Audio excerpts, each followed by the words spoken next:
Welcome back, everybody. We're going to continue talking about Jaws 2 this time round. And, This time it's personal. no, that's the fourth one. But we will get to that eventually. Of course, I forgot. Sharks don't take things personally. Yeah, that's right. So this is the last good one. And I think there's a lot of good qualities in it. I don't think it's a bad movie. It gets a pretty bad rap, but I don't think it's that bad. Yeah, I enjoyed it. So you were just briefly mentioning you watched it with your mum and she thought the shark looked fake as fuck. Yeah. Yeah, so they went with the whole Scarface the shark thing. Hell yeah. So I'm convinced that they only made the ending what it was because the shark failed on set and they just kept the footage. yeah, that was an actual accident that just happened to be caught by 6 different cameras. And I thought, fuck it, that's the end. And Brody was not in character. That was just Roy Scheider trying to destroy this thing because of the havoc it was causing on set. Yeah. The mechanical shark does act like that. It is real. Yeah. Alright, so I do have notes this time. Ha! You already know this, but everyone else, I've fucked my notes twice in a row because they've been digital. Yeah, I'm pretty sure we mentioned that on the podcasts. That, both Jaws and Monster House, I screwed them up. But this time I'm here and I'm prepared. So hell yeah. We'll start with the first one I've got, and that kind of starts with the events just following Jaws 1 and whatnot. That before Jaws even ever had its record-breaking run, the studio demanded a sequel to be called Jaws 2. And what was interesting is that this was the first film with the number 2 and not the Roman numeral 2. So, yeah, you had The Godfather Part 2. Everything was Roman numerals up until this point. I think there was a couple direct-to-video films, though, that had 2 with them, but this is, I'm pretty sure, the first that was with the number 2. Interesting tidbit. I refuse to believe that. But I guess something had to be first. Yeah. Of course, sequels were a thing, but it was always with the Roman numeral 2. It wasn't with the actual number. And it was the highest grossing sequel ever up until Rocky 2 came out the subsequent year. In 79. So, yeah, this was only 3 years after the first one, and there were almost 2 completely different films made. They had one director who got fired and then brought on another one, which I have notes on, which we can get to later. But I'll just run through what I've got. So, David and Zanuck Brown, they were the producers on the first one. And at first, when Universal was like, we want a sequel right now, they asked themselves, do we even want to do it? And the answer was not really, because that was trying to, recapture the lottery. But then the question came up that, well, if we don't do it, well, somebody else will do it. So they became very protective of their property. I'm pretty sure I've explained that before. Yeah. And so from there, they just went on to design it, and then it just kind of kept going and going, and Jaws 2 became their own thing. Spielberg, who directed the first one, would have none of it. He felt that he had made the definitive shark movie, and that's not even mentioning how hard it was to shoot the first one, so I wouldn't think that he'd come back anyway. Yeah. Was it easier the second time around? They were doing a bit more? Nope, it wasn't any easier. So... Was that the second movie filmed on the open ocean, or was there something in between them? There were parts in the ocean, but it wasn't just all the open ocean. Some stuff was done in a tank, the lobster divers, and getting the shark through the seaweed and that. It was all very close up, and that's because that there was in the tank. It was too hard to get that shot.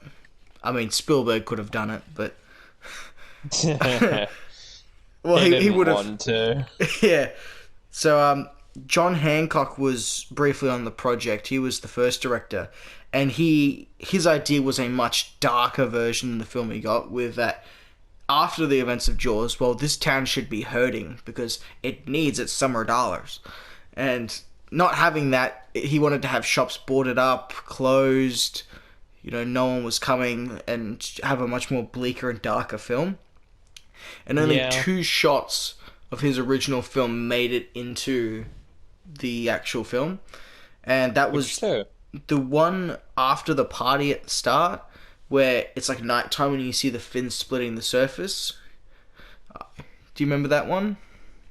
yeah, I It's like real seem dark to blue. recall it, yeah. Everything looks really dark blue. Yeah, I know the one It's you right mean. at the start of the film.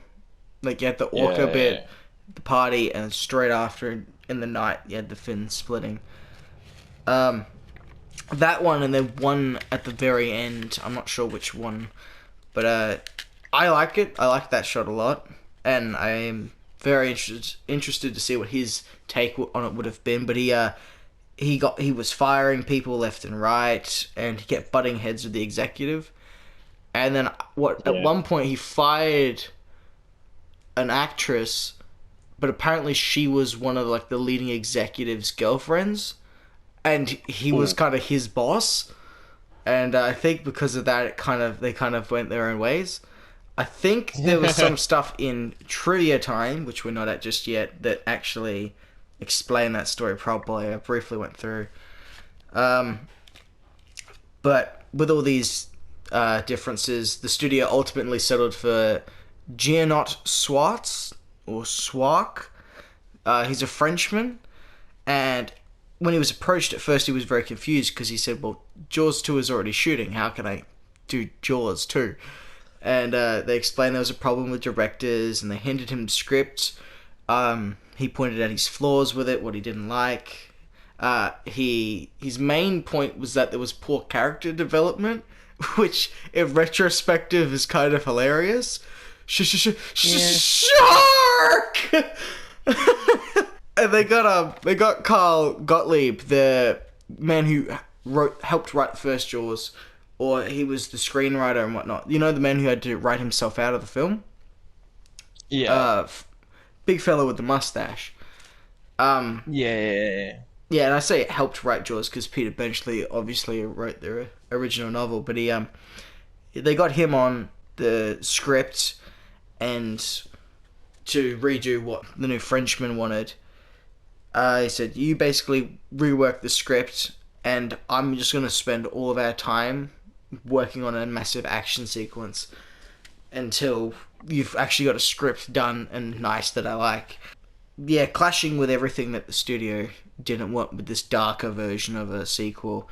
The direction this film ultimately is that it's a teen slasher film with Jaws, and ushered in an era of Friday the 13th that were a lot like this, and it's just get a bunch of horny teenagers together and slam them all in one spot, and maybe they Basically. procreate, and maybe Not they as won't. many of them died at the end as I assumed would.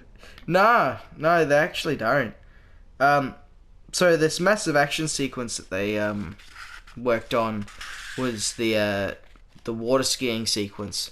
That was one that almost everyone unanimously liked the decision of having that in both the first design of the film and the second. I got more on that a bit later. The notes are a bit jumbled. I tried to stay chronological as much as I could. So, Roy Scheider had this contract with Universal, or it was just in a multi-film contract, that it was like a 4 or 5 film deal or whatever. And Jaws wasn't a part of that, I don't think. But while doing one film, he opted out like halfway through its production. And obviously that throws everyone in a bit of a loop because it kind of fucks the movie and people weren't happy. What film was that? I can't remember. Wood something. It's got wood in the title. I think I can find it here real quickly. Because I think it's in the... Here it is.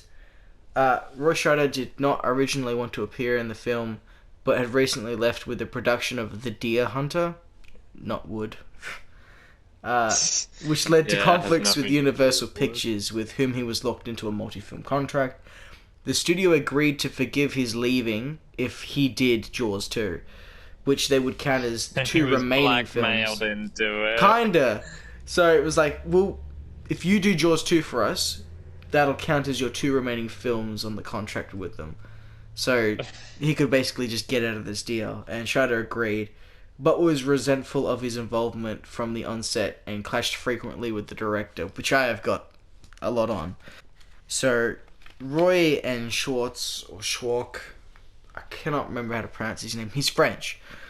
The director didn't get on, and admits, and they had a meeting trying to settle their differences at one point, and to talk it out, their problems with each other, and just get this all over with. And that ended in a physical altercation between the two. Who won? I don't know. It was probably just a grabbing of the collar and saying, listen here, fucking give me character development, you cunt. Or whacking each other with chairs. Yeah, it's just straight WWE. Roy Scheider versus the director.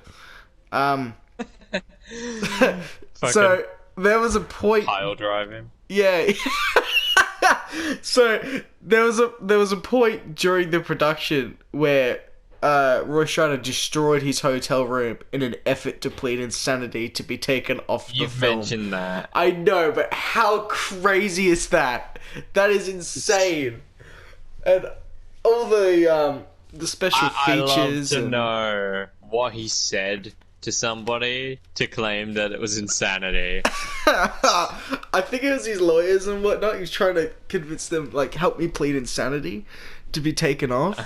But I love all the because I have Jaws 2 on DVD and it features a lot of the special features and stuff. And of course, because it's backed by Universal and whatnot, and produced by them, they can kind of control the way they get people to perceive it. So whenever the director talks about Roy, it was a lot of, initially he didn't like being on the film, but once he settled into it, he became really good and delivered on the job. A lot of just, it was fine. There was no problems at all. Am I to assume that that is a lie? Yes. The way he talks about it is just a lot of... There were some problems. You know, he wasn't entirely happy when he first joined the production. That's the way they say it. And then when you have the context that he tried to plead insanity and got in a physical altercation, that there's a bit more that, you know, Universal didn't want everyone to know about. The guy's just got a blood nose while he's saying that. It's just bleeding. He's got a black eye. Screaming off screen. You can hear him screaming in the next room, throwing shit. He said, "Well, he wasn't very happy when he initially joined the project." So, as you know, they got Murray Hamilton back, the mayor, and he was happy to come back. He quoted himself as being a film buff. So he just loved the stuff. Until one day he was caught leaving the set, bags packed ready for a flight. And one of the producers pulled him aside, sat him down, and said, "Murray, what's going on?" And he explained that he was the summary is that he basically was just saying, "The hell with my career. I don't give a shit. My wife is going for a biopsy for cancer," and he said, "I'm going to be there and nothing is going to stop me." So the producer said, "I understand completely. What if we got all of your work done in the next 2 days?" And so, rescheduling everything, throwing the whole movie kind of in shambles, they were able to get all of his shots done in 2 days. So it was flat out going for it. And then the producers were always referred to him as a fine actor because, despite everything happening, he still got the job done. Yeah, that's pretty impressive. Yeah. He did leave then for his wife, and thankfully she was alright. But That's good. yeah. So we didn't need to leave at all. No, no. Well, it was justified. Fuck, man. Wasted everyone's time. But short after, Hamilton himself passed away in '86. So about 7 years later, to cancer himself at the age of 63. So he was gone too That soon. sucks. Yeah. Now Robert Shaw. What other films were he in? Because I've seen him in Jaws, obviously, but Well, obviously nothing past 86. yeah. I'm not sure what other films he's in. He's definitely really good in Jaws 1 and 2. Yeah. Oh, he does fantastic. I was just going to go on to talk about a piece. Here it is. It's fine, you can just continue on what you were talking about. Alright, so that was Hamilton and how his way with the production kind of went. Now, Robert Shaw, Quint from the first film, Yep. he'd also passed away, and he passed away in 78, the year Jaws 2 came out. And he only passed away at age 51, way too soon. So he looks a lot older. yeah, so I thought it would be funnier to bring this up now, than in the last one, because this is more associated with Jaws 2, that a few months before his death, he had the chance to see the movie at a private screening, and his reaction was, and I quote, "I'm glad I did not intervene in this piece of shit."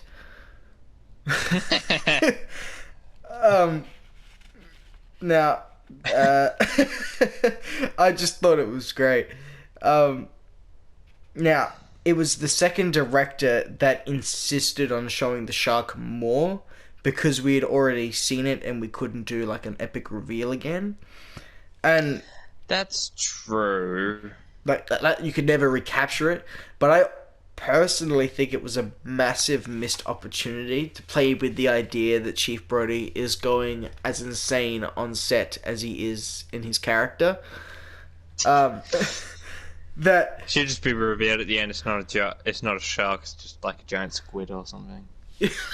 well, I thought, imagine if you take out the very first scene and we don't see the shark or anything that could directly be a cause of the shark, and just have it almost be like Brody himself is having nightmares about it, and just maybe he's just too paranoid. Like, obviously on the poster it says Jaws 2, you're going to get a shark when you go in, but to try your absolute hardest to make the audience have some reasonable doubt that maybe Roy or Chief Brody isn't exactly sane.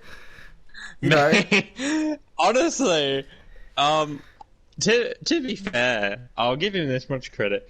Destroying your apartment to plead insanity is not something many sane people consider doing. I know. I just reckon. I just Maybe think it was a massive missed opportunity. Right. Yeah, no, that. I think it would have made. Yeah, I think it would have made it much more interesting, like his character and that. Yeah. Because the audience, obviously, from that first scene, well, we know there's a shark. We obviously know he's right, and we're with him the whole time. But if we didn't know, how differently that could have played. I don't think you could have convinced me that there isn't a shark in Jaws 2. Yeah. Although, wouldn't that have been... that they would have had balls to not even have a shark in the second one. It was just him paranoid, would that even mentally have, like, breaking a down. satisfying ending? He just has a mental breakdown. he just gets locked up. It's the end of Joker. That's what it is. It's just it's a joke. You wouldn't get it. And then he smiles, thinking about him trashing his apartment, but really he's just been looped in his own head, stuck in time. Damn, this is the dark version the first director had thought of. I see what he was after. Yeah, so ultimately, that's not the version of the film we got, with maybe having some reasonable doubts. So let's just run through the actual film itself. I think the opening sequence is really good. I think starting with the with like, divers. yeah, with the sunken orca and whatnot. What did you think of that? That was really cool. Just being taken back to it and given us something very familiar Yeah. straight away. Did it show the paper cup that was crushed in the first film?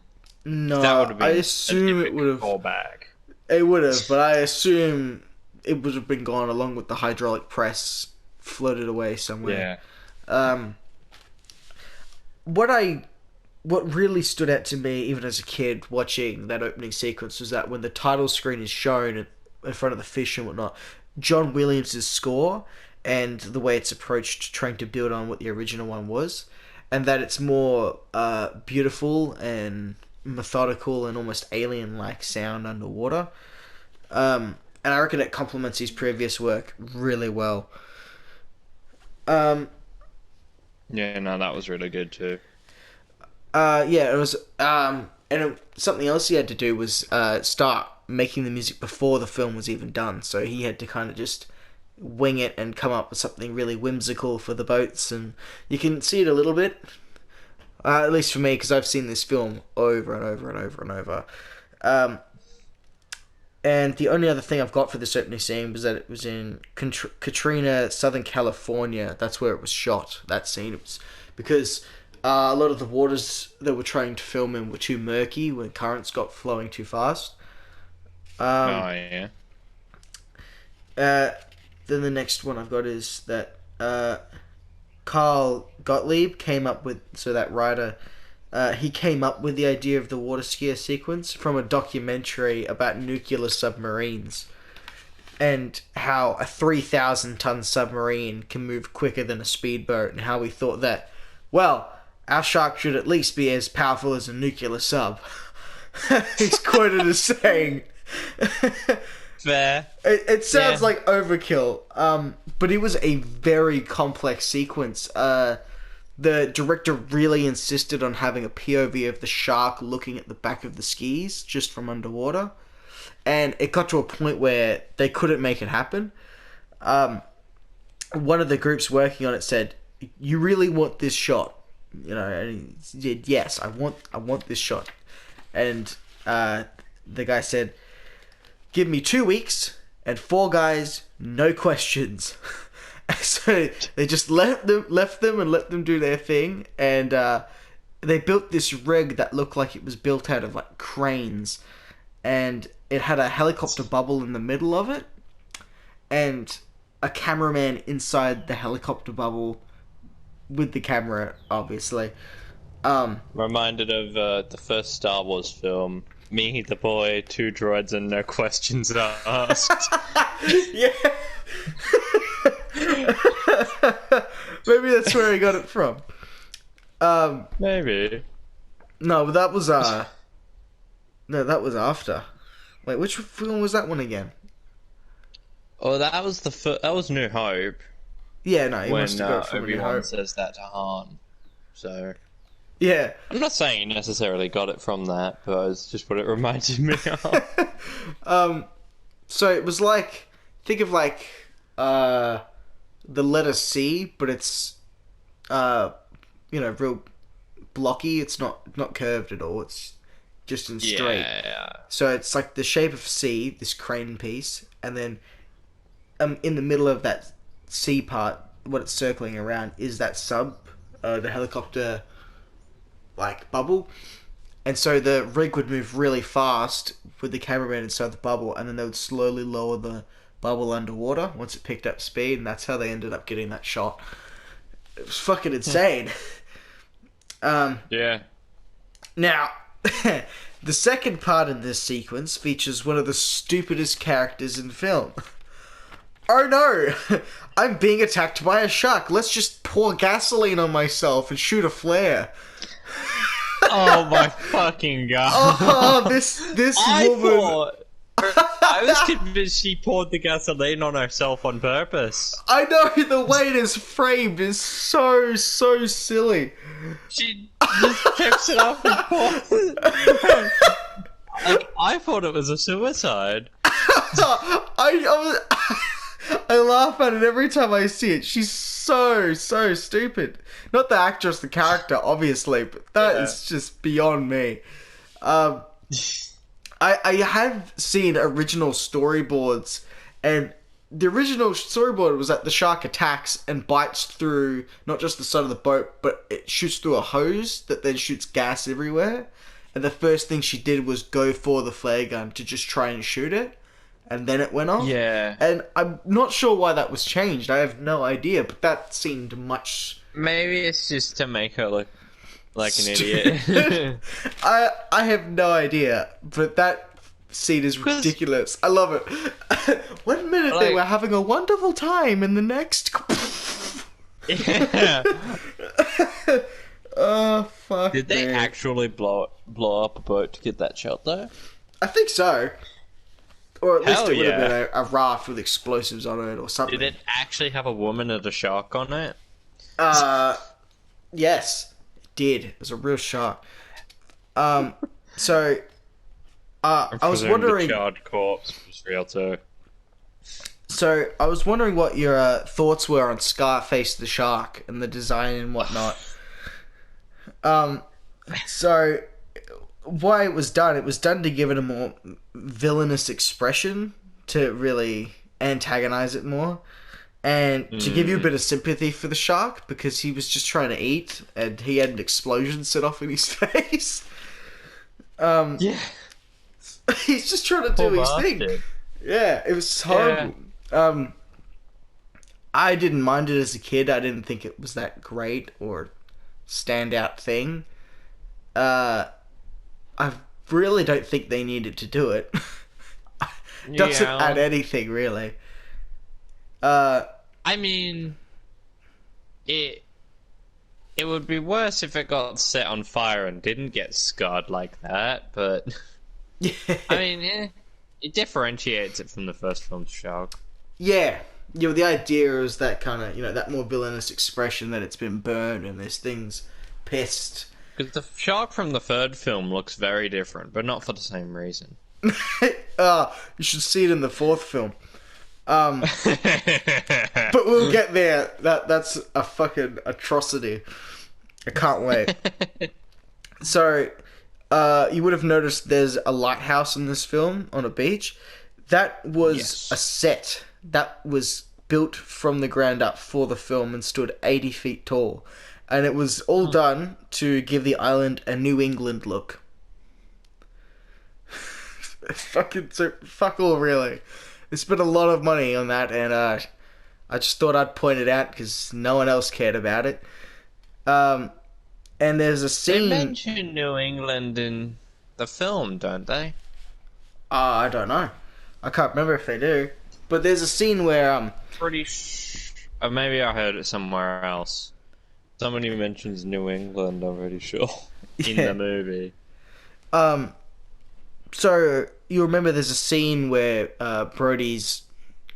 he's taken the boat, he's off to go and get the kids and whatnot, and he goes to where that lighthouse is, and there's a shot from, like, the top of the lighthouse looking over at his ship. Yeah, I know the one you're talking about. Then he's turning. So, when they originally went to get that shot, they went up there, and they were about to shoot it, and then they looked and saw the top of the lighthouse isn't finished. It's just bare plywood. We can't shoot this. Someone fix this lighthouse. And for the... Were they never planning on needing the top of it? Apparently they hadn't finished it, and they were like, it's a bit windy up here, isn't it? And then the cameraman's like, yeah, it is. Good, let's wrap this up and we'll come shoot this another day. And then got the art director on the phone. Finish that lighthouse. Because for him to say, I refuse to shoot it because of the art director had got that finished. Well, he's his boss. Like, it basically would have been very embarrassing. Yeah. But then they got it done, and it's fine. It's a fine shot. I don't think it was necessary. It's not unnecessary. No. So, following that, or not following that, but after the explosion going off in the shark's face, there was the killer whale washed up on the beach.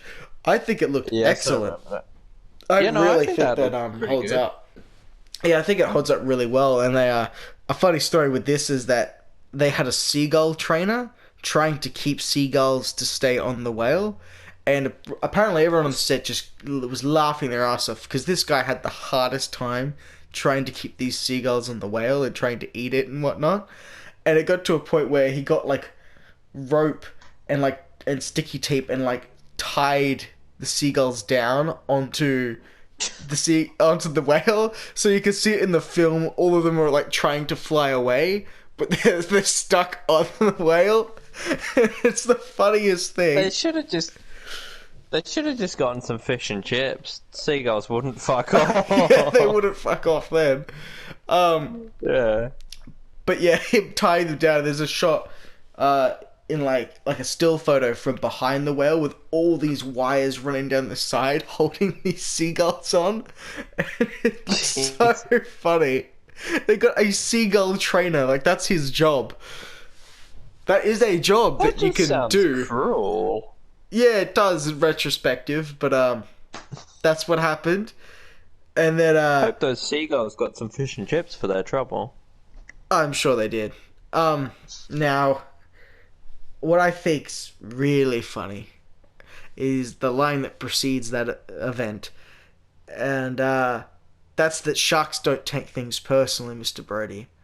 And then he just looks in like blank awe at nothing while everyone else around him is trying to talk to him. That shot is weird in the if you look at Jaws 1 and 2 isolated, but if you look at the whole series, that shot just takes on an entirely new meaning. Because so if you look at them in isolation, then that shot makes like no sense. Because it doesn't. I don't know why they did it. Why it held so long.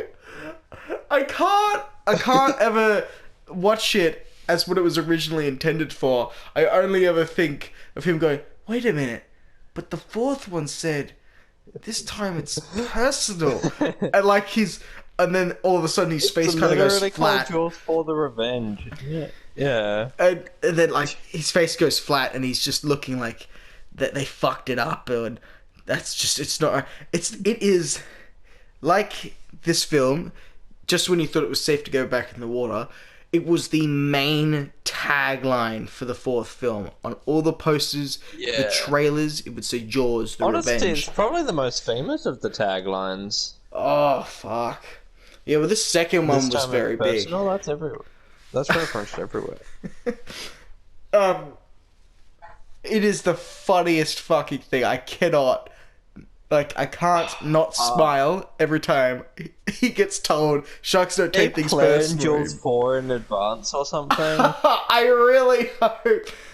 I mean, it's obviously not the case, but it is so funny with all four of them together to watch that scene. But I'll move along. So, the film's obviously it's not perfect, and one of the scenes that just didn't work for me, especially with rewatches, was the dead body in the ocean that Brody finds attached to driftwood. You know, so he's driven along the beach, gotten out, starts walking into the ocean, as like an effort for a cheap scare, or maybe there just wasn't much going on at the time, and they wanted to keep the thrills going. It just didn't work for me. I don't think it holds up great. It didn't get a jump out of me. I don't know if it did with you. I just personally didn't. The surprise body in the first film was far scarier. Yeah, it also feels like it is trying to replicate itself a little bit with that. You know, I instantly was reminded of the similar scene from the first film. Yep. Yeah, yeah, it just didn't work for me. Then what I've got next is Eddie's death. If you can remember who Eddie is, I doubt it. Absolutely not. So everyone refers to him as the boy who can't swim, but he clearly can swim in this film. to some degree. So that's when he's on the tiny boat left behind from all the other boats, and then he gets knocked off. And oh god, and he swim. And then it grabs him and drags him so hard he snacks to the side of the boat. And all that, that's okay. But I do really like the ending of it, how he's holding onto that boat so hard that when the shark takes him, he takes a piece of the boat with him, ripping it off. Yeah. And it's not so much that it's really in your face, but a detail enough for you to notice that it really emphasizes how hard he was holding on and how powerful the shark is for being able to take him like that. How weak the fucking boat is. Or how weak the boat is. But I always thought it was quite powerful. That shot probably wasn't even intentional and he was barely holding on. Yeah, so whenever... So, the teens, my god, I just... I love, I'm jumping a bit ahead of myself, but I love Tina. She's... at the very end, when she's on the boat with Sean, and she... No, not her. Tina at the very end. The one... She's on the short hair and just like... Oh, that whimpering bitch. That one's shaking. Oh. I wanted her to die just so she'd shut up. I love Tina so much. Oh, I love Tina. And I'd only hear you say that. Just shaking. Yeah, the fucking baby was holding it together better than she was. I know. And he was like less than a meter away from somebody when they died. Oh, fuck. It's funny. I just wanted to jump to that. So I'll go back before the boats are destroyed and whatnot, and the shark's kind of first showing up. If you can remember, there's a shot where the camera's behind the fin, which is new for this film. And the way they did that was they put a cowboy saddle on the back of the shark, and they had a cameraman ride the shark. Hell yeah. And apparently it was the funniest fucking thing. No one could take it serious. Like, quick, act panicked and scared, there's a shark. Of this guy doing this. Yes, yeah, it's in the in all the special features. It's fucking hilarious. Can you please send me the link to that later? If you can. Yeah, I can try to do that later. I couldn't find anything online, but I have it on DVD, and I could take some photos later. But yeah, they had they were trying to get a rig together, and they just said, "Screw it, let's get an actual cowboy saddle and just put that on there." And yeah, you know, when they're like... I have to assume the guy was dressed as a cowboy. Oh, yeah. Yeah, obviously he was. Big hat, with a 10-gallon hat.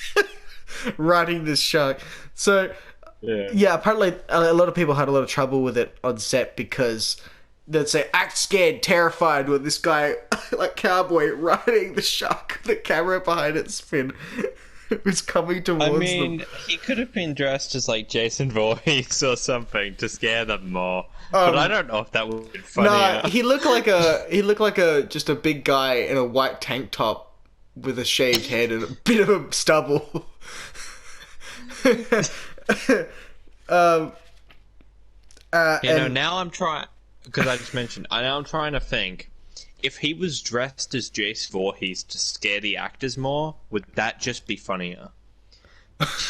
Jason Voorhees on a cowboy saddle riding the shark. Riding a shark. Fuck it, just have him dress up like Batman. Like, why not at this point? Michael Keaton's Batman. Yeah, cameramen can just dress however they want, and nobody can give them shit for it because they're not in the film. So, that shot then leads me into one of my favorite shots of the film, and that's where Mike's legs are pulled just out of the water just before the shark bites them. And it took them an entire day just to get that shot because either the shark was too late and they pulled him up early. Them a day to pull him into the boat. Oh yeah, they drop him. They fucking drop him. They drop him back in over and over. It's so funny. I was convinced they were only pretending to help him. Well, that's where I can watch Jaws 2 as both a semi-serious film, and then I can watch it just for shits and giggles with all the teens, and they keep dropping him, and yeah, it took them an entire day to get it because, either they'd pull him too early and the shark was too late, or the shark would get there too early and bump him, or then the shark would hit one of the boats and then just start doing its own thing altogether. And it was just sounds like something the shark would do. yeah, it was just a nightmare. It took him an entire day to get it, and it was one of the last shots of the day. And it went a little bit wrong, but it looked spectacular with Mike's legs in the mouth of it as it came out. And that's when it kind of hits the boat a bit, and you can see the top of its mouth like push up and a little bit. But it looks amazing. I think that shot's great. Not the whole dropping him in the water over and over part though. Jesus Christ, get yourself some better friends. Yeah. So, when reading the script, one of the producers, or I can't remember, I think his name was Joe Alves, he read a part that said Jaws eats a helicopter, and he thought, well, fuck, this is stretching it, shit. How are we going to pull this off? And, they ended up getting a tiny one with the pontoons, and thought, well, this is credible, we can work with this. I thought it was done really well. They made a big point out of it to show off more spectacular, other spectacular parts of a helicopter crash. Usually it's just an explosion, but they wanted to emphasize the point that the blades, propellers snapping. They wanted to make a really point how just the blades snapping alone, being flown through the air at supersonic speeds almost, is impressive enough, and to just say, well, you don't see that usually in a helicopter crash, and show that. That should have just taken out one of the kids. Yeah. So then the Frenchman had another idea for a death, where he said, I have an idea where this woman just gets obliterated by the shark. And that's the shot when the girl in blue, I can't remember her name, but she helps Sean, the little kid, up onto the boat, but then she can't get up herself. That was like the other shot with pulling Mike's legs out of the water, where it was all timing. They had to have the shark come from behind her, and it had to all kind of be in one shot. You can't cut with it. But the shark would come from behind her, then they'd have two divers underneath pull her down and make it look right. I mean, I do not envy their job for a second. That is just an almost impossible task. And we've had to do, similar stuff like this, even making old YouTube videos where it's still timing. It's just a nightmare. So I don't envy it for a second. I don't think it was ever that bad. It felt like it sometimes. So, there's a famous painting called The Raft of Medusa. I don't know if you've ever heard of that before. I don't know it by name. I'll just Google it real quick so I know what you're talking about. Yeah. So what it shows is survivors on a raft struggling against the forces of the sea. And they really wanted to capture that imagery with the surviving teens tying their boats together and whatnot. Oh, yeah. Yeah, and I feel like they got some of that. I feel like that came off alright. There are a lot less teens than there are people in this painting. Yes. There's like at least 25 people on this tiny fucking raft. Yeah. Now, I don't know if this is an unpopular opinion, but I think that the action sequences in this film stand up quite strongly against the first film in terms of its action. Yeah. Like some of the action's probably, roughly on par, but the first film's better in everything else as well. Yeah, that's why I think they stand up very strongly. I don't think they're better, but the water skiing sequence, the legs pulling out of the boat, the woman getting obliterated. There's a lot of really well done stuff. I mean, when the shark bites the cable at the end, I thought that looked a little dodgy. Yeah, that's very. wow, we're in the 70s now, aren't we? The Yeah. lightning going off, and yeah, it's a bit That much. was why I was convinced the shark just failed and they rode around it. I love it because you can really tell it looks like electronics are just going off and sparks inside of Yeah. it, like it's a robot and not an actual shark. Exactly. So speaking of the ending, that island at the end was a set made completely from fiberglass and like plastic rock. It was two huge barges, and the only reason for all this was because the shark worked on a giant square platform that was like 3 ton underneath it, obviously. Yeah. And because of that rig, if it's to approach a real island, well, then it starts driving up the sand mound, and then the shark comes out of the water, so that you couldn't actually get it close to land. Yeah. So they had to build a set for it, and that's why they had to build one. And so yeah, it was a floating set with massive anchors, like anchoring it right in place, so it couldn't even move. And what was funny was, of course, the Coast Guard got calls from people who go fishing there or have been fishing there all their lives and suddenly see this island they've never seen before. What is the Coast Guard supposed to do about that? I don't know, but he got calls, and then he called the director, and I like to imagine what the fishermen were like. Oh, we're going to go to our favourite spot. Why is there an island here? There's never been an island here my whole life. Fucking map. Oh, we lost! Fuck! Timmy! Where the hell are we? And then the weather got really, really bad. It almost knocked the shark over, which would have been the end of their luxurious shark. That's what they called it, which was the basically the one for close-ups, and it's supposed to look really good. Like it's the full shark, head to tail, and that was held up by divers with just wires and ropes and whatnot, trying to hold it up from completely toppling sideways. And yeah, it would have been the end of it. And then one morning, I think it was the same or earlier. Yeah, he woke up, and he woke up to the news from the Coast Guard saying, "Hey, your island, it's on its way to Cuba." They were like, "Oh shit. Send boats out, go grab our island, it's on its way to Cuba. Fuck me."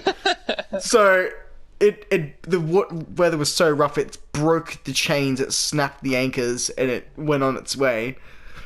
I hate to imagine those fishermen who've seen the island and called the Coast Guard. They're just fishing early in the morning. They look over and you see the island just go past them. No, I like to imagine they're the ones that snap the anchors because that's their favourite fishing spot. Yeah, get it out of there. Push it, son. Push it. It's in the way. So you might have noticed there was some real shark footage again, and it was, again, from Ron and Valerie Taylor, fellow Aussies, that did stuff for the first film.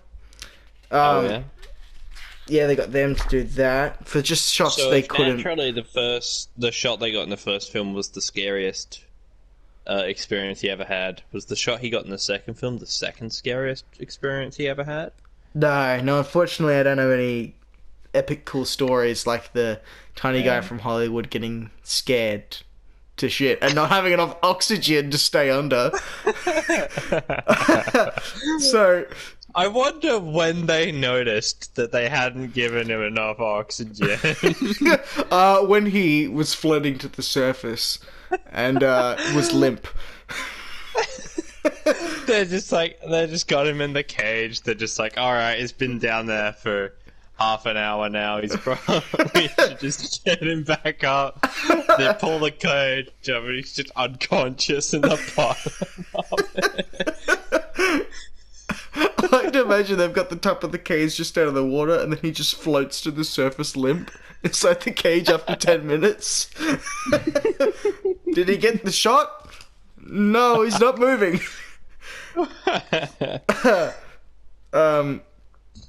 Yeah, but they use their footage because some things they just didn't know how to capture or how to do it right, like the shark from behind swimming away without the whole kind of crane thing holding it up and whatnot. Fair. And shooting for this film, like last time, was not easy, and because of scripts not being done and then second directors, they're pushing schedule again. So shooting went on all the way through until December, and the actors had to put ice cubes in their mouths to prevent their breath from showing on camera. So it was freezing as fuck. Fuck that. They had to put ice cubes in their mouth to stop their breath from showing? Wouldn't that make it colder? No, because the air is real cold of and your course. breath's warm. Yeah. Yeah, so they had to put ice cubes in their mouths to stop their breath from showing. So what shots do characters have ice cubes in their mouths? A lot of the end. I think some stuff out at sea. A lot of the end stuff near the island. But then... Is the reason that chick's all stuttery when she says shark because she was just really cold? Shark! Oh, I love this movie. It's good. She was just super cold. She was just so cold. They always look cold. I mean, even Tina at the end. Yeah. I'm shivering. So, the director then made a promise that no matter what, do not shoot past the 22nd of December, because we need it edited and done in and ready for summer. And so what they had to do was they worked 22 days straight without break to finish shooting before Christmas. And they said, alright, this is what we're going to do, guys. We're going to work every single day, like 10, 12-hour days. And then what we're going to do is every Sunday night, we're going to get fucking wasted and just have a massive party. Yeah. So we know that it is Sunday. Because all the days are going to just bleed together. So they said, so we're going to do that every... I think it was either Saturday or Sunday, but they're going to just get fucked up. And then, so they know how many weeks they have. Every day, except Monday. But that's what they did. And so, yeah, they worked 22 days straight. Without break to finish shooting before Christmas. And the last shot... Did they let that kid have any? Oh, yeah, he got rowdy. You should have seen him. The shit he was doing. He smashed in a cop car's windshield and got arrested. Fuck, man. The charges. So, the last shot on the last day was it the kid who played Anakin in The Phantom Menace who got into a cop chase? Yes, he did. That's a story for the Phantom Menace video. Which you'll get to one day. Maybe after the Christmas special. Maybe. Well, wouldn't it make sense if we talked about the other ones before we talked about the Christmas special? I mean, we'll have to go double time on podcasts then, because this Christmas we were supposed to be talking about it. Christmas special, remember? That was the deal. Yeah, no, I mean, but like in podcasts before we talk about the Christmas special. Yeah, I know. Well, we only got so many months, and like I say, we got 4 weeks, a month, and there's a lot of Star Wars films, and I really don't want to watch the last. There's 6. Anyway, back on the topic of Jaws. The last day of shooting, the last shot to get was the shark biting the cable and basically exploding and whatnot. And they only had one take at it too. And it had to be... Well, it had to be... That's why they couldn't repeat it. It's really funny you mention that, because it had to be at a very specific time, kind of with the sunset. And they said, alright, you've got 2 minutes before the sun was too low. So they were going for it. and then a battery of some sort in the shark died right as they were about to get the shot. They had someone run off onto their own boat, like off the island onto the boat, plug in like the battery from the boat to like jump start the shark, and the director and everyone like talked about it as if it was like the ending of the movie. The sun's going down, everyone's running trying to get this done, jump start with cables for the fucking boat, jump the shark up. I'm imagining them like fucking taking the batteries out of the TV remote. No, it was like, you know, you get like jumper cables to start cars. Yeah, it was like that. Running from the shark to their boat, like trying to start the shark, and they only got 2 minutes. And then they got it. The shark went. My shark. And then Brody kickstart my shark.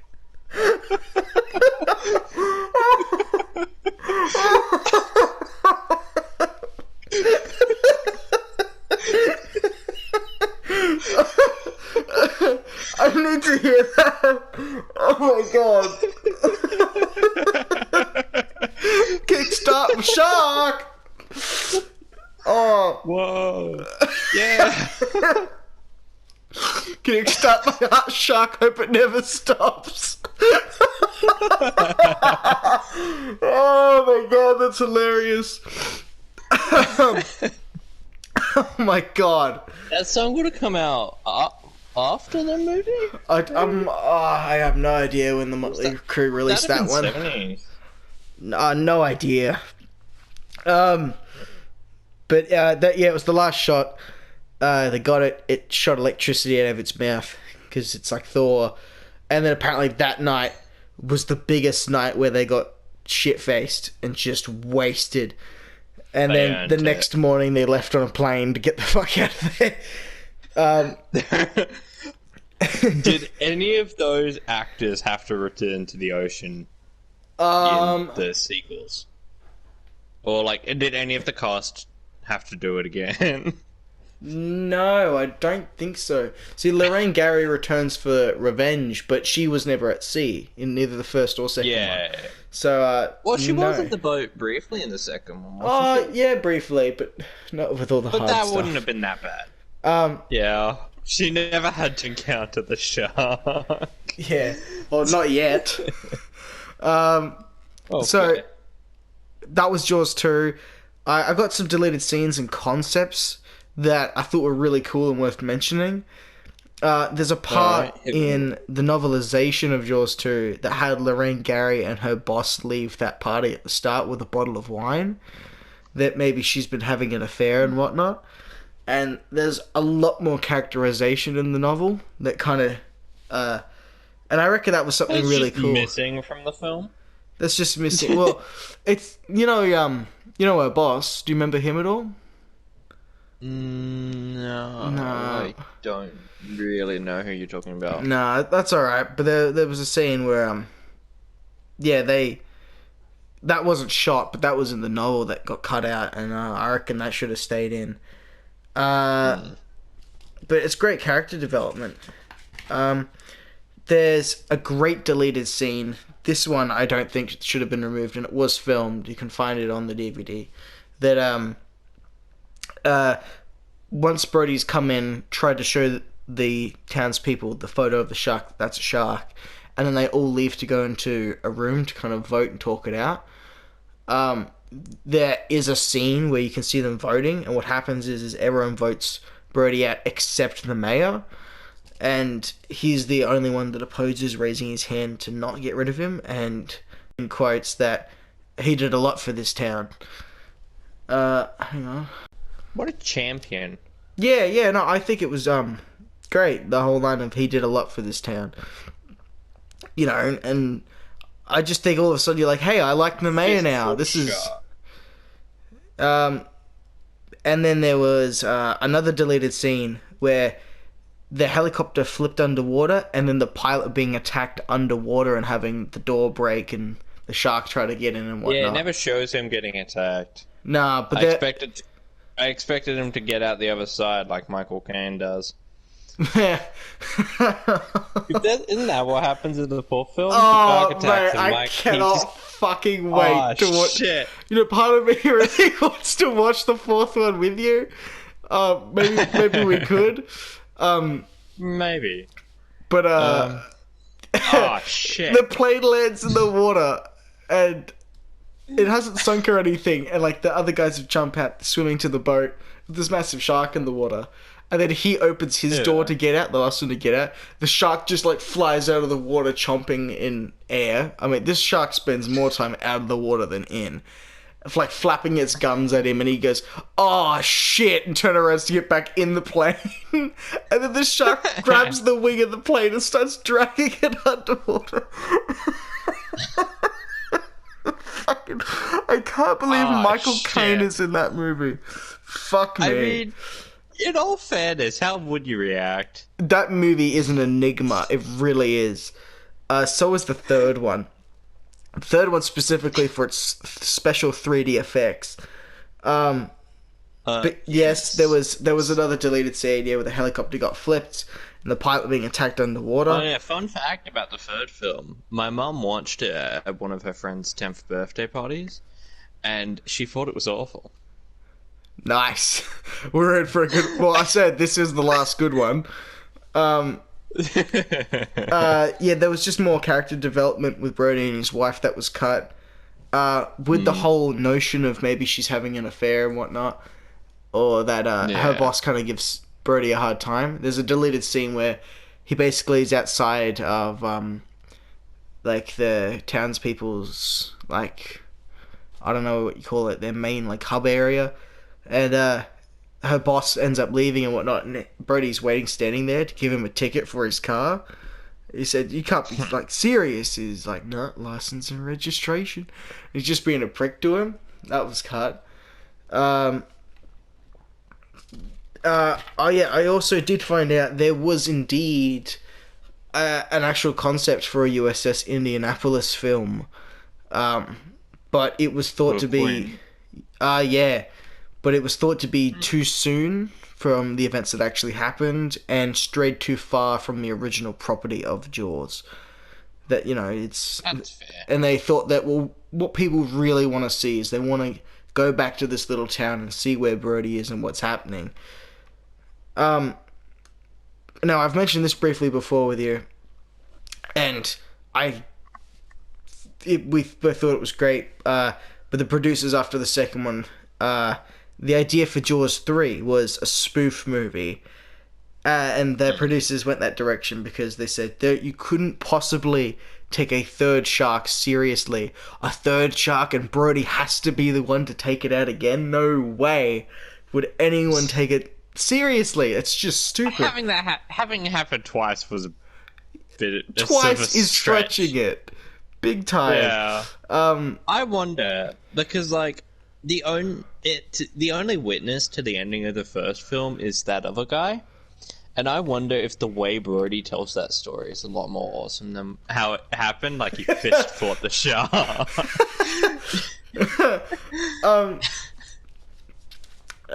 But a spoof movie would have been amazing. The studio refused, saying, you're foiling your own nest, you're destroying the property, you can't do this. And they looked back, the producers, and said, we should have done it. It would have been gold, maybe even platinum. Fuck them. It would have been amazing. Yeah. Would it be better than... would have been better than Jaws 3. Maybe not better than Jaws 4, but, Yeah, well, as we know, that all didn't eventuate, and we got Jaws 3D Terror in the Third Dimension. So... Is that what it's called? Yeah. That makes it sound like a sci-fi film. Fuck, you should see the... So, the first one is great. It's fucking amazing. The second one is good. Like, let's say the first one's a 10. The second one is like a 7. This drops down to a 4 or a 3. It drops really hard in quality. It's called Jaws 3 for a reason. It drops really hard. Are you talking about the opening or just the film in general? The film in general, fuck me. I remember the fourth one. I watched the fourth one more as a kid than I did the third one. And I always found the third one the hardest to sit through because I didn't gravitate to a single character. But only now, having grown up a bunch more, I now know that one of the characters in the third one is supposed to be one of Brody's sons. So he works at SeaWorld.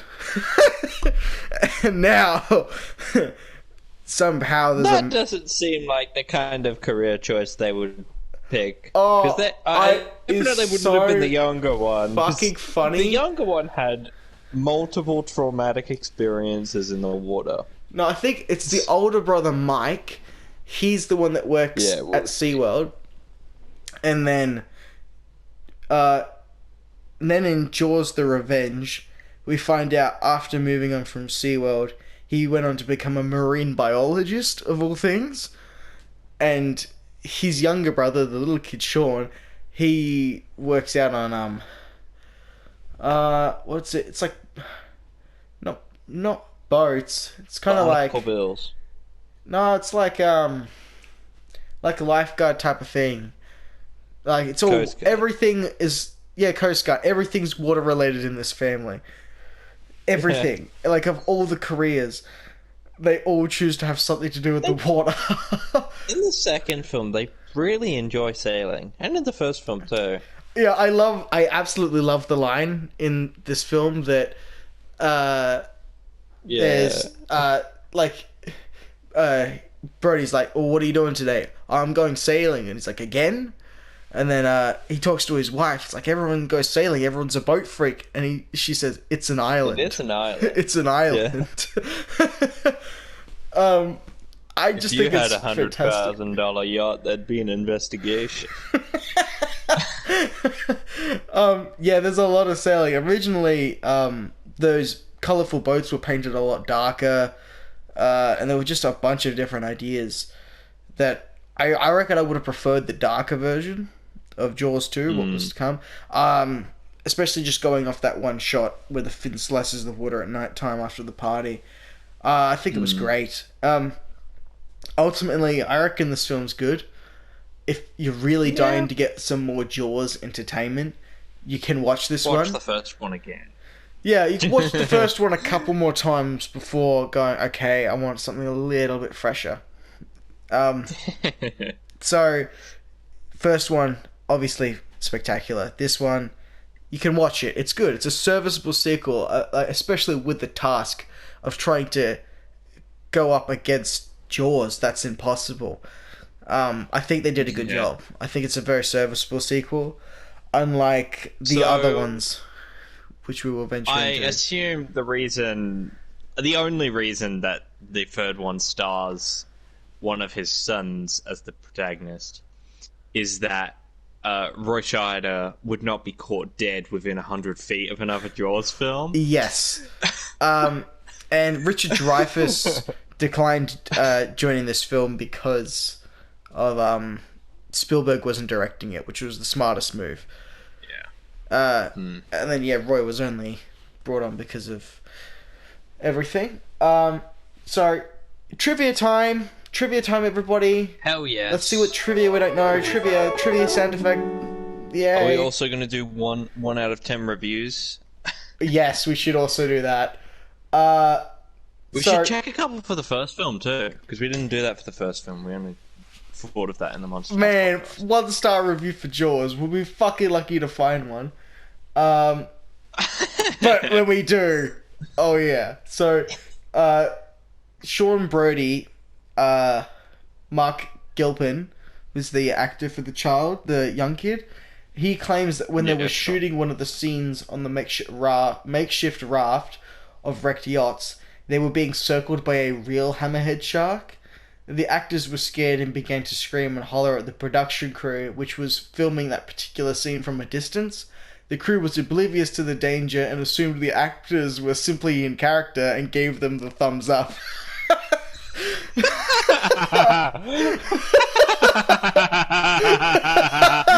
Oh, that's great. That is so awesome.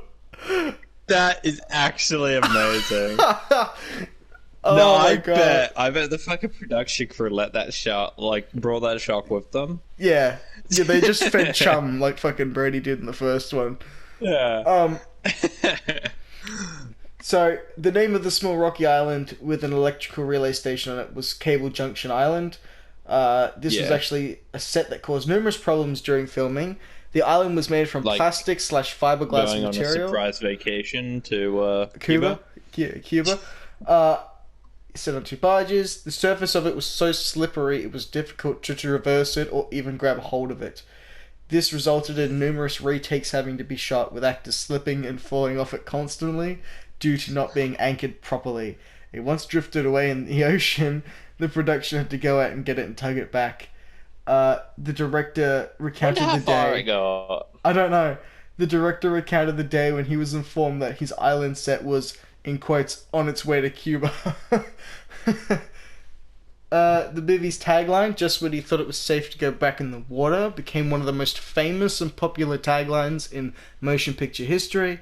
The blurb has frequently been spoofed and referenced in both social vernacular and in other movie promotions as well. Yeah, the ice What's cube's the in the third mouth. movie's tagline again? It is terror in the third dimension. That's it. Yeah, that sounds like the title of a sci-fi film. When I review it one day, and I will go out of my way to watch it in 3D. I'll find a way, but fuck it, I'm not doing it for this. uh, It would be with those blue and red glasses, wouldn't it? yeah, and you'd have to get a 3D I have a copy pair of of- the film, I which have a I'm pair sure you of can those find. glasses. Yeah, you Uh, could probably find that online. I like this bit of trivia here. This one's on the Brody's front porch is a flower planter painted bright yellow. It's actually one of the barrels from the first Jaws. That's cool. Many residents enjoyed being cast as extras. Some people, however, were less pleased by the film crew's presence and refused to cooperate. Only one drugstore allowed its windows to be boarded up for its moody look that Hancock wanted. Universal Go Home t-shirts began appearing on the streets in mid-June 1977. Yeah, here we go. According to his biographer, Roy Scheider was so desperate to be relieved from the role that he pled insanity and went crazy in the Beverly Hills Hotel. Conflicts. Yeah, we got that already. Oh yeah, so there's this line one of the teens says. David Elliott, he claims to have improvised the line, "She has tits like a sparrow." He I said remember that line. the actress Donna Wilkes graciously forgave him for it, but he later remarked, "I wish those words never left my mouth." She has tits like a sparrow. What does it even fucking mean? I mean, sparrows aren't that voluptuous, so I can see where he's coming from. There are birds with bigger breasts. So, this was in the film, I don't know whether you caught it or not, where Ellen Brody tells her husband that the Institute called to say that Matt Hooper was on the Aurora. He couldn't have called Brody back himself because, as Ellen stated, he was out of radio range until next spring. This was supposed to be a reference to the first film in which Hooper turned down the opportunity to study on the Aurora in favor of studying the shark that was terrorizing the beach then. So, that's where he is supposed to be. I remember the line, but I didn't notice that it was a callback to Yeah. something specifically. Oh, I didn't know this one. When the crew had to go back to Martha's Vineyard for reshoots in the fall of 1977, many of the trees had already lost their leaves. The crew actually put fake leaves on the trees to make it look like it was still summer. Oh my god! What a painful task. Imagine just being up there sticking leaves on trees all day. That would have taken ages. So long. And it wouldn't have been just one tree. Fuck Oh me. yeah, no, that would have been so many trees. The film cost $30 million to produce, over 3 times more than the original. Uh, David Brown says that they did not budget the film because Universal would have never given a green light to a $30 million budget in those days. Uh, the Marine Division head of Universal on location, Philip, says that it cost approximately $80,000 per day to make that movie. When Philip asked Brown what his budget was, the producer responded, "We're not wasteful, but we're spending the profit from Jaws, and it will take what it takes." At around 30 million, this was the most expensive picture that Universal Pictures had made up until that time as well. Hmm. Here we go. The director and Roy did not get along well. David Brown asked them to both air out their differences, but it resulted in a physical confrontation. It ended with the director's promise that he would spend as much time directing the star as the child actors. And it very much feels like it's different movies kind of pushed into one. There's a lot of time spent with Brody, and then there's a lot of time spent with these kids. And it's like they're making a teen slasher, and then they're making a Chief Brody film. I feel like if they just spent more time with the kids and characterized them more, because I didn't really care about any of them, to be honest. Yeah, no, I that's where I thought earlier when the second director was rewriting the script, he said it needs more character development. I can't imagine how bare bones the first script was then. Oh yeah, no, that must have been awful. They didn't even give the characters names. Nah, just boy 1 and girl 2 and that's what they call each other in universe. Yeah, boy 3. Someone look out for boy 3. Bobbing in the water. Yeah. Well, no, he was in the first film, wasn't he? So he would have had a name because that was Mike, right? Yeah. Yeah, So, it's Mike and Sean and everybody. Everyone's just boy and girl. Yeah. So, yes, unfortunately, it's confirmed here that the sharks from the original film had rotted behind sheds at the lower lot of Universal Studios. And That is depressing. It should have been like the fucking SpongeBob movie where one of the actors just takes it home. yeah, but the only pieces that were Imagine if you salvageable... had the shark from Jaws just in your house. That would have been fucking dope. Fuck, it would have been bad. It would have just stunk and rotted and... But it would have been cool for a while. I'd much rather have a giant David Hasselhoff. But the only pieces that were salvageable were the chromoly tube frames and the mold of the shark itself that they could use for the second. But Hancock blamed his departure on the mechanical shark, telling a newspaper that it still couldn't swim or bite after a year and a half. You get a couple of shots and then the shark breaks. Glad to know some things never change. Yeah. Roy Scheider was paid $400,000 to reprise the role of Sheriff Brody, 4 times what he got for the original film.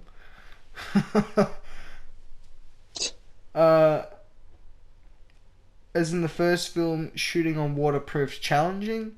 Roy Scheider said that they were always contending with tides, surf, and winds, jellyfish, sharks, water sprouts, and hurricane warnings. That's crazy. So the first film would have been more of a pain to shoot than the second one, right? Or were they about the same? Both the same. I think the first one would have been harder. Jeffrey Because it doesn't Voorhees... sound like they... Based on what the director or something said, it doesn't sound like the shark was much easier to work with. Nah, still couldn't do anything. Jeffrey Voorhees, who played Alex Kintner, who is in the first film on the tiny red boat that gets knocked in the pond. He offered to be an extra in the second film, but the producers thought he'd be too recognizable, so they turned down the offer. But wouldn't that have raised some questions if you could spot him in the background? No, he should have just played one of the kids at the end. um, he's the helicopter pilot. He gets eaten Yeah. again. And he just says not again just before being eaten. Alright, can we just take a second? Should have done it earlier, but can we appreciate the helicopter pilot's beard? Yes, we can. He was actually not an actor, he was the actual pilot. And, yeah, they gave him the role of just doing everything. I tell you what, you know what everyone's got in this film? Good throws. Everyone can throw really well. My mom pointed that out too. Yeah, everyone can throw really well. Yeah. So this was one of a cycle of 1980s and late 1970s movies that got made after the box office success of Jaws. The films oh my god. Okay, I've got a list of films that were made over like the course of 3 years after Jaws. So Jaws 2 obviously, Jaws 3D, Jaws the Revenge, a film called Orca, Piranha, Tentacles, Killer Fish, Barracuda, Tintora, Killer Shark, Blood Beach, Piranha 2 The Spawning, The Last Shark, Up from the Depths, Humanoids from the Deep, Screamers, Devilfish, and Mako, The Jaws of Death. That is a lot of movies that are the same movie. Damn. Yes, I think that's enough trivia time. Let's go to bad reviews, yeah? I can't wait. Fuck yeah. We'll read a couple bad reviews of Jaws 2, and then really laugh hard at a bad review of the original Jaws. Yeah. We'll see if we can find one that's actually substantial. No, I just want that's a lot of meow, meow, meow, meow. No, I don't mean substantial as in it has good points, because if it has good points, then it's not a bad review of Jaws 1. Let's go. But, 1 star. you know what I mean. Jaws 2 reviews. You on like IMDb or something? Yeah, I'm on there again. Alright. Hit me with it. Okay, I seen a review just below it that's even funnier, but I'll start with this one. It's just called There are reasons that sequels have bad reputations. This movie fulfills all of them. Only Rocky 2 has less reason for existence. People may argue that the Jaws movies that followed this one were even worse, but at least they tried to do something different. Hollywood should be spanked for unleashing this film. What a quote. They should put that on the box.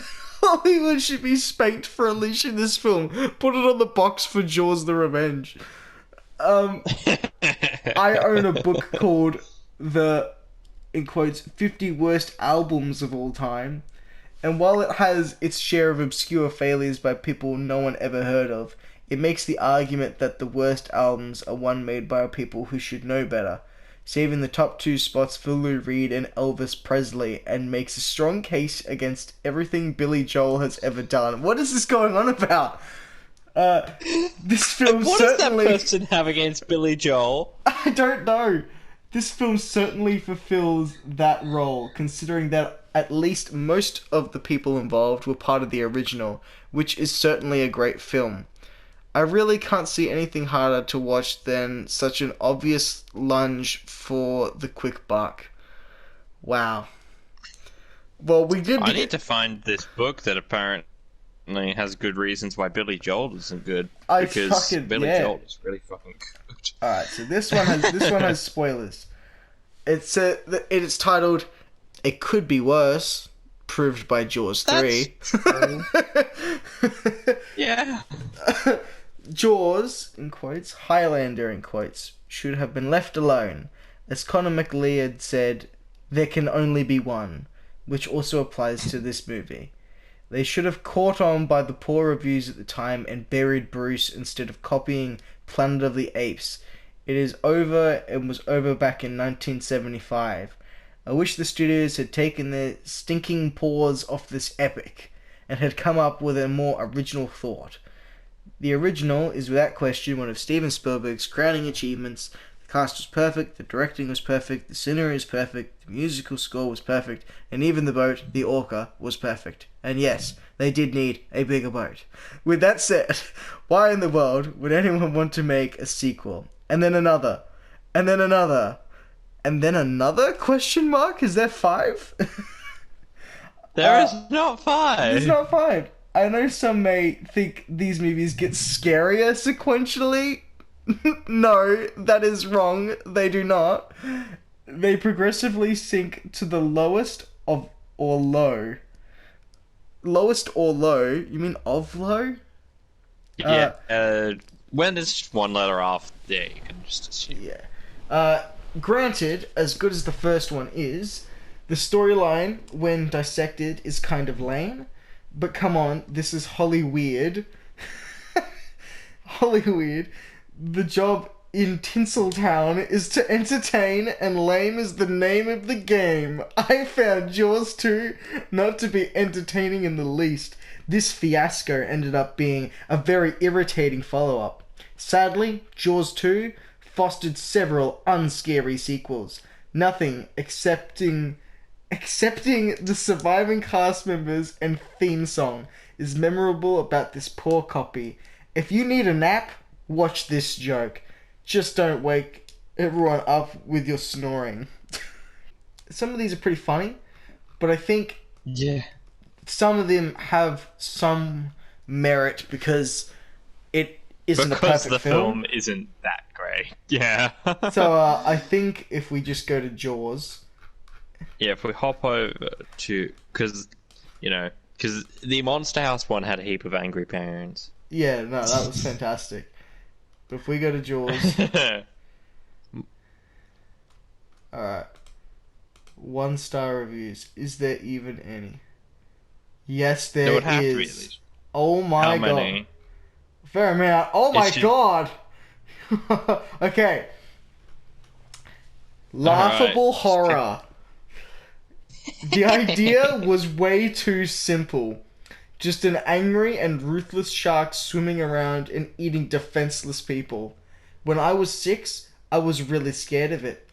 Bloody water and all those documentaries about sharks attacking people. But now, I grew up. And probably also grew out of flicks like this. It isn't even so funny now. It's just dull, boring, and unwatchable. I don't know how a thinking person can call it the best horror. It's just a cliche thriller with some major flaws. Watch Alien, it's a true horror. Oh my god. I mean, Alien is really good. I really enjoy Alien. Alright, so I think someone's going on a massive tangent here. It's titled, I hated this movie, with 20 exclamation marks, all in capitals. Must be good then. It's got spoilers written all over the top of it everywhere. Everybody I know likes this movie, and they all say that it is a classic. Please, this movie is so boring. The movie is supposed to be about the shark, right? And we hardly see any of it. And my brother told me that the reason for that is that it's supposed to add to the suspense. What suspense? Before Alex gets killed, we see a bunch of kids playing with a fake fin, and there is no music. Then we hear John Williams' music, and we see some of the actual shark, and then we see some of Alex's leg. And you know what the shark is going to kill. You know the shark is going to kill him. So where is the suspense? There is no suspense at all.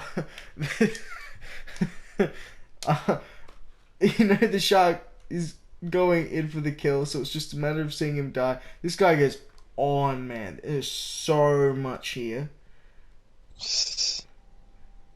Oh my god. Thin plot, blah blah blah. There's people drinking. Oh, wow. Wow,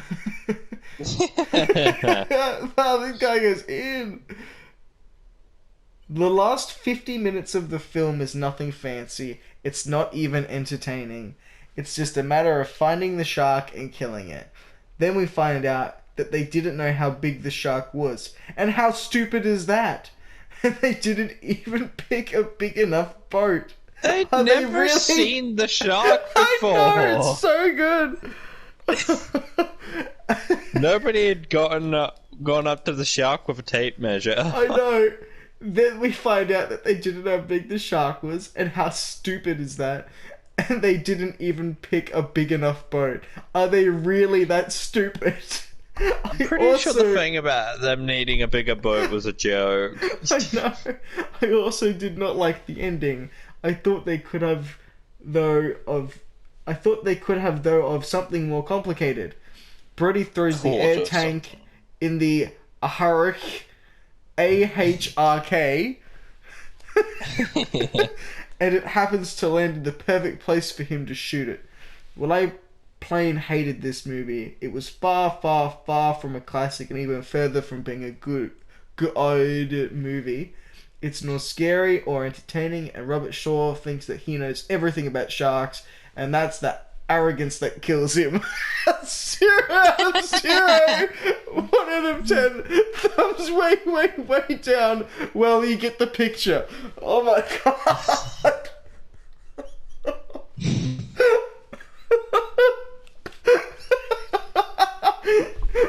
Robert Shaw thinks that he knows everything about sharks, and that's the arrogance that kills him. I'm pretty sure it was the It's shark fucking that killed him, hilarious. actually. Oh my god, it's fucking hilarious. Okay. Dreyfuss can't act his way out of a soggy paper sack. Spielberg started out cheesy and never lost his knack. One of the worst users of celluloid and time ever. They said I can't submit this review without 10 lines of text. There isn't 10 lines of text that is worthy of use on this flick. Don't waste your time unless you want to see a The way that farce. one was starting out, I thought it was going to be a rhyme. So did I. Unless you want to see a farce with a fake rubber fish with foam skin. No plot, none at all, totally predictable. The only saving grace is Roy Scheider. He's totally wasted in this, but his 5 minutes on screen blunts... Wait, but his 5 minutes on screen blunts the pain of the rest of the movie. What? Did you watch the film? He's not in I it don't for 5 think- minutes. He just makes a cameo. Yeah, he just makes a cameo at the end, killing the shark. Oh my god. Why are you Cineva? Worst story, paper thin plot, worst effects, worst music. I can't understand why more than 25% of the votes on this movie votes a 10. Few options, they're all liars, or don't know anything about quality motion pictures. A shark twice as big as a normal shark? This movie is absolutely boring. The shark in the movie is twice as big as the normal shark, and he's so smart. Spielberg is one of the worst directors ever. The shark gets out of traps. To tell you the truth, I haven't seen the whole movie in a long time, but from what I remember, it's boring. Very bad acting. Don't watch it. If you're gonna write a review for it, watch it again. To tell you the truth, I haven't seen the whole movie in a long time. Fucking hell. What? Oh, it's really long. Okay. Shark plays tag team with 3 guys before blowing up. Doesn't Hell sound yeah. special, does it? It shouldn't, because it's not. Jaws is considered to be, by many, to be Spielberg's bona fide classic. That's giving Spielberg a bad name, with titles like Schindler's List, Close Encounters of a Third Kind, and Saving Private Ryan under his belt. He's certainly a remarkable filmmaker. Jaws, however, isn't a particularly respectable movie. In fact, it's terrible. Nothing happens. Shark attacks, yeah, people panic. Shark attacks again, woohoo, accelerating, yeah, really. Come on, people, don't hail. This is a bona fide classic. You want a classic? Watch The Conversation, The Godfather, Psycho, One Flew Over the Cuckoo's Nest, Chinatown, All the President's Men, Laura. Even watch a modern classic like Fargo, The Usual Suspects, or The Shawshank Redemption, but please, stay away from this boring travesty of a movie. I hate to diss popular films, but some flicks are just plain overrated. Jaws, asterisk out of 5. The stars are from 1 to 10. It's an asterisk out of 5 in text. Yeah, if they rate it 1 out of 5, it should be a 2 out of 10 review. It's fucking stupid. There's Most of them great don't really quotes. give valid reasons. No, it's just I don't like it. It's just bad and thin plotted because I don't get it. Oh my god, fuck yeah! Well, it's not supposed to be the plot. It's pretty pretty simple plot. I'll give it that. No plot. There isn't a plot. Fuck me. I love some of these quotes. They're fucking hilarious. Jaws obviously great. Jaws 2 really good. Or I think it's good at least. Jaws 3 obviously great. Well, we'll get to that in a couple of weeks' time. In the meantime, we'll have something else. Week? The way we've been doing it, it's been Jaws, something else, Jaws. Yep. Not sure. Shark Boy and Lava Girl. Shark Boy. Maybe we'll stay away from sharks for a week. We'll give everyone a break in case they want something else. Fair enough. Young Sheldon. No. Fuck. Alright. Time to go. Bye, everybody.